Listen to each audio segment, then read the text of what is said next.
계속해서 전문가 모시고 정치권 소식 살펴보겠습니다.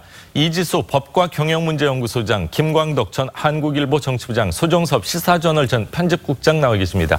안녕하십니까? 안녕하십니까? 반갑습니다. 네.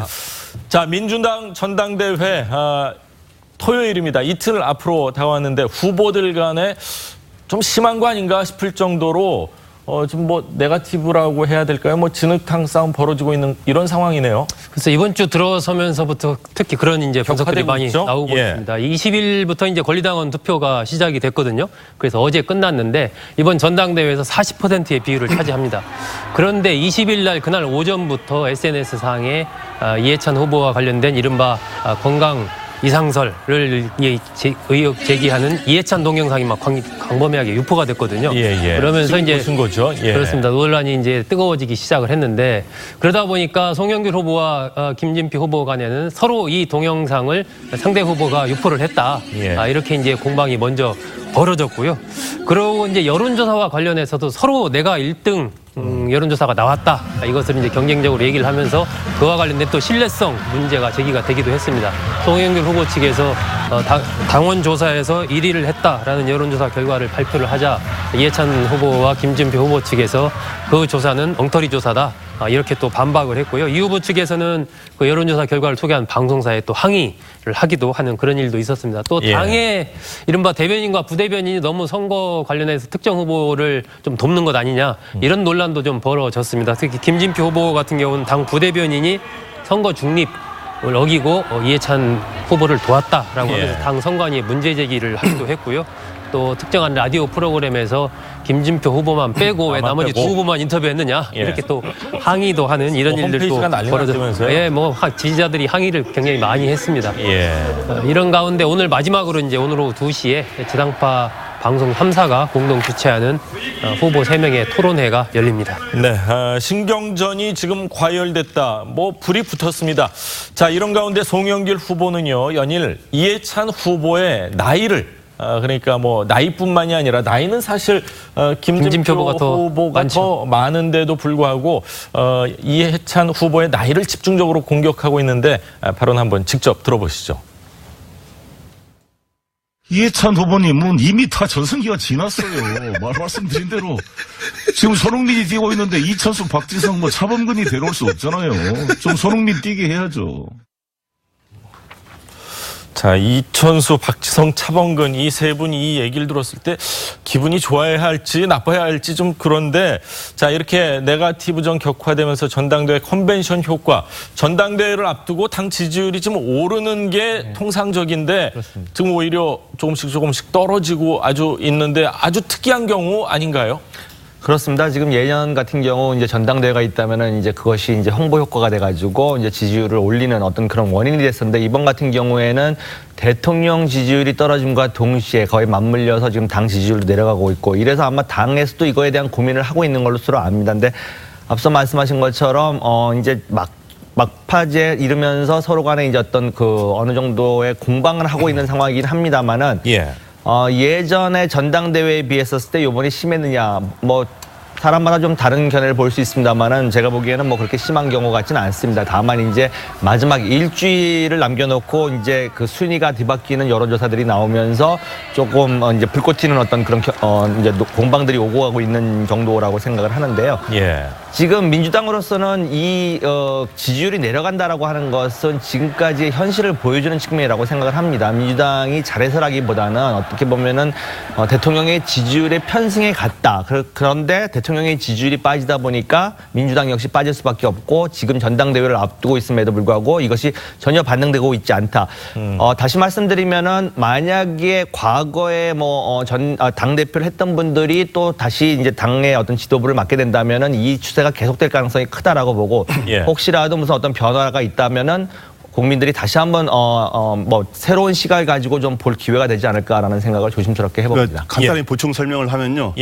보통 이제 제가 정치부 기자 취재를 해보면 전당대회 효과라는 게 있어요. 그게 이제 영어로 이제 컨벤션 효과라 그래요. 효과. 컨벤션 예. 이펙트라 그러는데 예. 그거는 보통 3 내지 5% 가량 지지율이 보통 오릅니다. 오르는 거고요. 예, 보통 예. 오르는 건데 요즘에는 지방선거 직후에 50% 후반대에서 예. 지금 요즘에는 좀 떨어진 경우는 30% 후반대까지 떨어졌어요. 맞습니다. 그래서 15 내지 20% 가량이 떨어졌는데 보통 일주일에 한 2 내지 2.5% 가량이 떨어졌습니다. 예. 일주일에. 그래서 근데 그렇기 때문에 계속 떨어졌는데 이거는 이유가 크게 두 가지인데 하나는 아까 같지만 전당대회가 오히려 플러스가 돼야 되는데 마이너스가 된 거는 아까 했지만은 진흙탕 싸움까지는 아니지만 예. 서로 이제 먼지털이식 그래서 먼지 속에서 싸우는 그런 싸움이 전개되다 보는 그게 하나가 있고 하나는 대통령 지지율 하락했다는 편승해서 하락하는 예. 그런 두 가지가 이제 작용한 거로 보입니다. 그렇군요. 그리고 또 경제 관련해서 많은 분들이 경제 참 어렵다, 뭐 최저임금 관련해서 이런 부분도 이제 부작용이 본격적으로 나타나기 때문에 지지율이 떨어지는 거 아니냐, 뭐 여러 가지 분석이 나오고 있는데,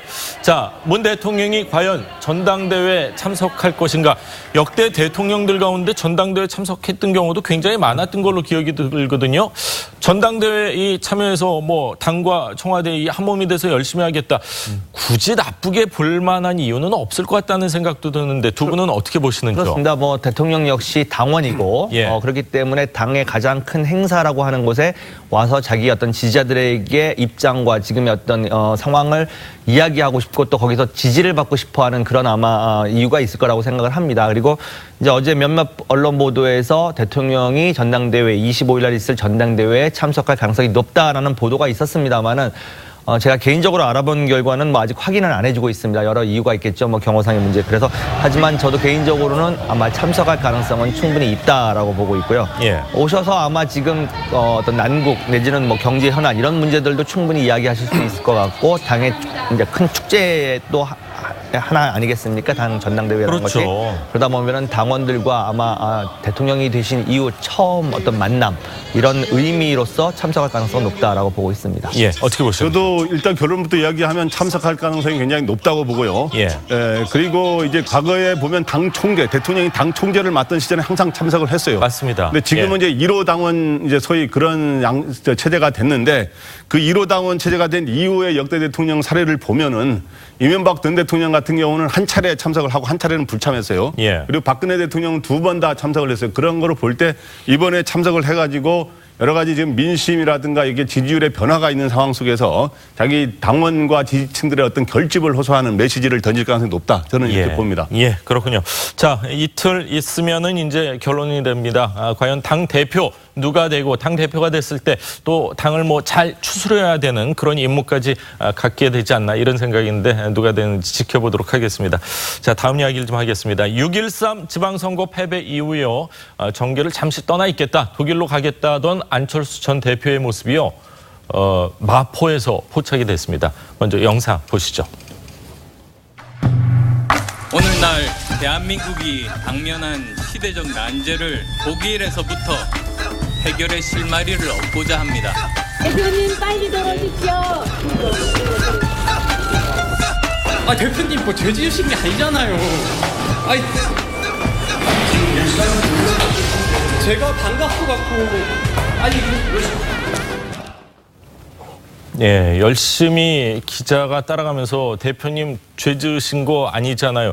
죄 지은 거 아무것도 없는데 좀 피하시는 그런 영상이 나왔는데 그럼 독일에 출국한 적이 없이 한국에 서울에 계속 있었던 건가요? 어떻게 된 겁니까? 중간에 유럽을 한번 다녀온 것으로 아마 독일 쪽을 다녀온 것으로 그렇게 지금 알려져 있고요. 아까 예. 보셨던 그 기자회견 영상이 지난 7월 12일 날 안철수 전 대표가 우리 사회의 여러 가지 한적한 현안 문제 이 해답을 독일에서 찾겠다라고 하면서 이제 당분간 유럽으로 나가 있겠다라는 뜻을 밝히는 그런 기자회견 영상이었는데 어제 이제 한 기자가 그 마포에 있는 싱크탱크 내일이라고 안 전 대표의 사무실을 찾았습니다.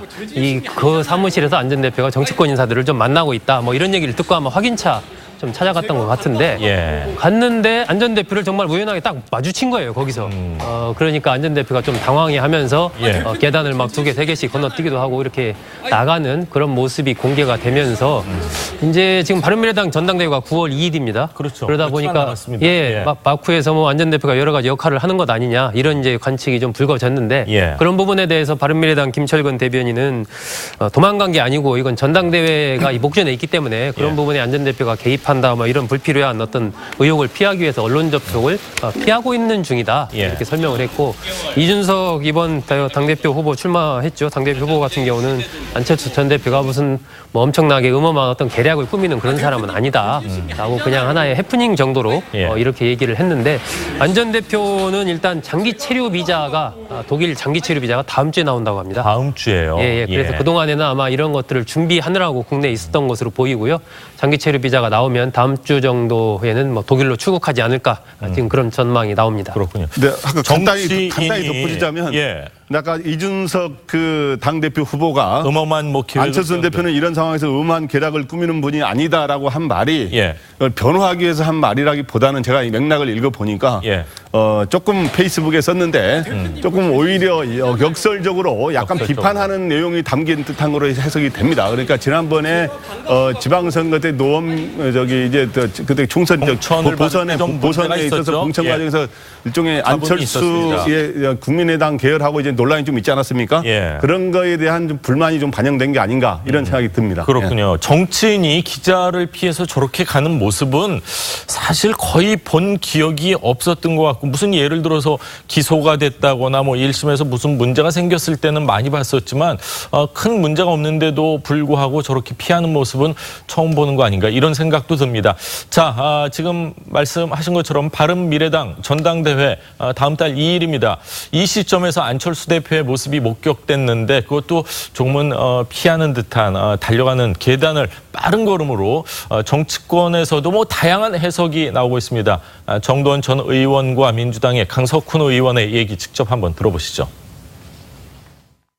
외국 갔다가 국내에 잠시 귀국할 수도 있는 거거든요. 그러니까 왜 도망가냐 말이에요. 난 그게 이상해요. 그래요? 기자가 대표님 그러면 뭐 이렇게 얘기라도 하고 그래야지 왜 도망가요? 뭐 죄졌어요? 바른미래당이 당대표 경선 시 이거하고 연관돼 있다고 봐야 됩니다. 그러면 정말 너무 슬프죠. 돈도 안 되고. 예. 자, 민주당의 강훈식 의원의 얘기까지 들어보셨는데 저렇게 정치인이 기자를 피해서 달려가는 모습 본 기억 혹시 있으신지요? 저도 저 동영상을 보면서 그런 느낌이 들었습니다. 안철수 이제 전 대표 같은 경우 이제 정치를 하신 지 상당히 됐는데도 불구하고 아직도 뼛속까지 깊은 정치인은 안 됐다라는 생각이 드는 게 정치인은 어떤 경우에도 기자나 언론을 피해서는 안 됩니다. 특히 저런 모습을 보인다는 것은 만약에 자기가 정말로 독일을 못 갈 사정이 있었다면 그거에 대해서 설명을 하면 됩니다. 그렇죠. 그렇게 해서 입장을 명확하게 밝히는 것이 늘 우리 국민들이 정치인에게 기대하는 것들인데 장기 체류 비자가 다음 주에 나옵니다. 이 얘기면 다 해소되는 거 아닌가요? 할 수 있는 이유가 있다면은 그런 것들을 설명하면 되는 거고 내가 사실은 가려고 했는데 전당대회가 있어서 이것이 어떻게 결과가 될 건지를 보기 위해서 남아 있다든지 어떤 합리적인 설명을 하면 되는 거고 만약에 설명을 하지 않는다 하더라도 기자가 저렇게 취재를 하기 위해서 있는데 그것을 저런 식으로 도망가듯이 하는 모습을 등을 보인다라고 하는 것은 정치인에게는 정말 금기시되는 상황인데 저런 것들이 아직까지는 뼛속 깊이 어떤 정치인의 모습이 아니다라는 생각이 좀 들었고요. 만약에 일부에서 지적하듯이 정말로 어떤 특정 후보를 밀기 위해서 이번 전당대회 때 그런 어떤 움직임이 포착되는 것이 거북스러웠다라고 한다면은 이 비판은 아마 어떻게 피해가기 어렵지 않나라는 그런 생각을 하게 됩니다. 어떻게 보셨는지요? 일단 좀 우스갯소리를 하면은 제가 아까 그 동영상을 보면서 굉장히 두세 대 간씩 막 뛰어가는 모습을 보면서 저러다가 넘어지는 거 아니냐 하는 그런 일단 그런 생각도 들더라고요. 근데 이제 안철수 전 대표가 제가 알기로는 굉장히 평소에 달리기 연습을 많이 하는 러닝머신도 많이 뛰고 미니 마라톤 대회가 나오고 그래서 아마 그런 문제는 없었는데 어쨌든 저 결론 이야기하자면 저런 경우는 순간적으로 이제 판단을 하는 건데 정치인이 저도 오래 취재해봤습니다라는 게 정치인이 저렇게 유력 정치인 거물급 정치인 아닙니까? 대통령 후보까지 했는데요. 그런데 기자가 만났는데 이렇게 저렇게 도망가듯이 달려가는 모습은 과거에 없었던 것 같아요. 그러니까 순간적인 판단을 저는 잘못한 것 같고 기자를 만나서 발언을 좀 절제하면서 이야기하면 되는 것이고 그다음 그래서 저는 보면서 참 거물 정치인의 좀 폼새 이런 품격이라는 측면에서는 좀 약간 그러지 않았느냐 하는 그런 생각이 들고요. 좀 어찌 보면 정치인으로서 지금 아직 경험이 미숙한 그런 측면도 보여준 거 아닌가 이렇게 생각이 됩니다. 그렇군요. 기자 입에서 대표님 죄 지으신 거 아니잖아요. 이런 얘기가 나올 정도였으면 기자 입장에서도 굉장히 좀 취재하고 싶은 마음도 있지 않았을까 하는 생각이 듭니다. 오늘 뭐 계단과 관련된 동영상 2개가 나왔는데 자, 오늘 세 분 말씀은 여기까지 듣도록 하겠습니다. 감사합니다.